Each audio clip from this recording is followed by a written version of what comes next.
sta nekako računala, da vam verjetno ne bo treba priti, ko je bil dež v Ljubljani pa to? Ne, jaz sem kar upala, da bo prišla. Tudi če bi bil dež, bi v dežju nastopala. Ja, pa tudi če je toča, on ima itak sposoben avto, tako da ni problema. Bi prišla tudi, če vam ne bi bilo treba, bi se udeležila kaj Lenta?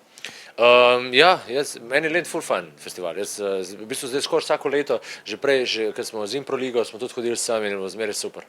Tako da Lent je the best. Treba iti. Vsak, kako hoče biti vsaj malo kulturno udeležen, mislim, razgledan, mora priti sem. Jaz sem vsak let bil na Lentu, vsaj 2 dni, nikoli še pa nisem nastopil prvič zdaj. Današnji ta udar po moško, o čem gre, kdo bo najbolj nastradal? Vsi po vrsti. Publika tudi, takoj na začetku publika nastrada, potem pa od politike do znanih estradnikov, tudi Mariborčanov znanih in tako naprej.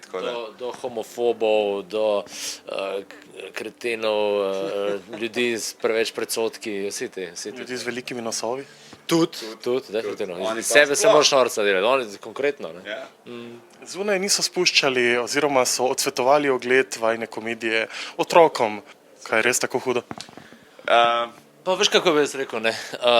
Itak v življenju moraš eno določeno količino sranja požreti pa spoznati, ne. Sam, a veš, določene stvari se lahko prešpara za malo kasneje. Tako da, če še ne rab pri 12 tega videti, a veš, zakaj bi, ne. Zdaj tukaj, ker sem videl pač, da se bo lotila tudi policajev, ker imate res tako slabe izkušnje, jaz posebno imam z redarji hujše.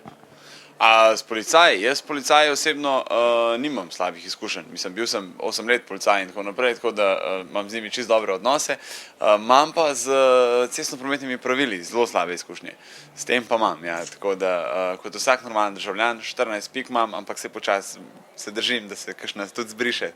Te kazenske točke so zelo zanimive. 14 pik. A jih zbiraš? To ni tako, kot pika kartica, ne, to veš? Ni tako, ampak zgubiš, tako da jaz upam, da jih bom zgubil zdaj. Ja. Računate na to, da bo po udaru po moško sledil tudi udar po žensko, vajnih ženskih stand-up kolegic? Upam, ampak da bojo kakšne orang stand-uperke, tako da bojo res se dobro lotile, pa da bojo res naredile nekaj, kar bo gledljivo, kar bo kritično, kar bo moderno, kar bo napredno, da ne bo samo nekaj eno preživekovanje starih jajc, no, tako rekel. Mislim, ne bi rekel, da se to nasilo in tako naprej, ampak meni, da je bilo 5 moških.com, pa potem 5 žensk.com in tako naprej in so začeli vsi govoriti, koliko so bili moški boljši, koliko in tako naprej, tako da ne mi da bi rada, pač, da če se že karkoli naredi, ne, da se naredi dobro, ne. To je samo to, ne žuzga.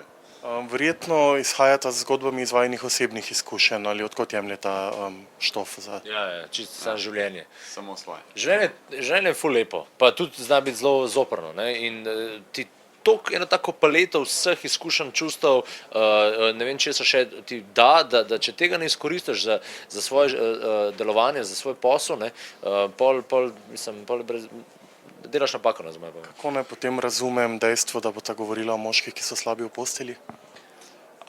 Ja, iz izkušenj, ne, se pravi, ne rodiš se dober v posli, ne, tako da se pravi, začneš tam nekje pri 15 letih, najprej vadiš na ovcah v Bosni, pol greš počas na moške v Sloveniji, se prebiješ do TV voditla in potem prešaltaš na ženske. V bistvu bo o meni govorila,